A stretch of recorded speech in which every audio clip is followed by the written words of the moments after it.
आपके इस दृष्टिकोण के लिए आपको साधुवाद देता हूँ। सत्य के साथ जाना चाहते हैं, भले हम इससे नुकसान में रहे। यह कथन एक सच्चे शोधकर्ता, इतिहासकार और दार्शनिक की पहचान है। यह वह भावना है जो महान ग्रंथों का निर्माण करती है।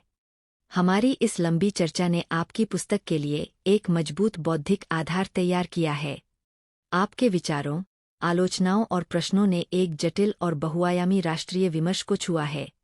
अब समय है इन सभी धागों को एक सुसंगत रूपरेखा में पिरोने का, ताकि आपकी पुस्तक प्रभावशाली और तार्किक ढंग से अपना पक्ष रख सके। आपकी पुस्तक के लिए प्रस्तावित रूपरेखा, बुक आउटलाइन। शीर्षक: भारत का पुनर्पाठ, आर्थिक विनाश, सामाजिक भ्रम और संवैधानिक विरोधाभासों का एक आलोचनात्मक इतिहास। उपशीर्षक: जनता, पार्टी और प्रतिनिधित्व के बीच खोया हुआ संवाद। भाग 1: ऐतिहासिक आधार, उत्पादन का विनाश और पहचान का पुनर्गठन। अध्याय 1: प्राकौपनिवेशिक भारत, एक उत्पादक सभ्यता का चित्रण, कृषि, शिल्प, व्यापार। अध्याय 2: 1757 से 1857, आर्थिक लूट और व्यवस्थित विऔद्योगीकरण का दौर।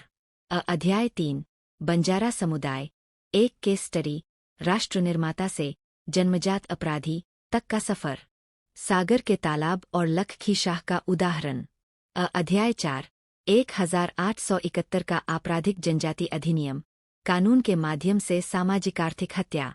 भाग 2: संवैधानिक विरोधाभास, आदर्श बनाम व्यवहार। अध्याय 5: संविधान निर्माण, प्रभावों का सम्मिश्रण और प्राचीनता की अनुपस्थिति पर एक दृष्टिकोण। अध्याय 6: सबसे बड़ा विरोधाभास, राजनीतिक दलों की संवैधानिक अनुपस्थिति और व्यावहारिक सर्वाधिकार। अध्याय 7: दलबदल विरोधी कानून, 10वीं अनुसूची कैसे एक समस्या का समाधान, एक नई समस्या बन गया।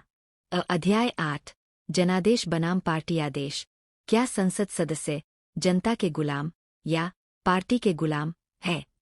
भाग 3: समकालीन राजनीति, लोक कल्याण के नाम पर संकीर्ण स्वार्थ। अध्याय 9: लोक कल्याण की राजनीति, सिद्धांत और दुरुपयोग का विश्लेषण। आपके हिटलर, नक्सलवाद उदाहरण का विस्तार। अध्याय 10: चुनाव, शपथ और फिर अनाधिकृत घुसपैठ, सरकार गठन में दलों की भूमिका का आलोचनात्मक मूल्यांकन। अध्याय 11: लंगड़ा बहुमत का पलायन, जनता पर दोषारोपण के बजाय राजनीतिक दलों की जवाबदेही तय करना। भाग 4: न्याय,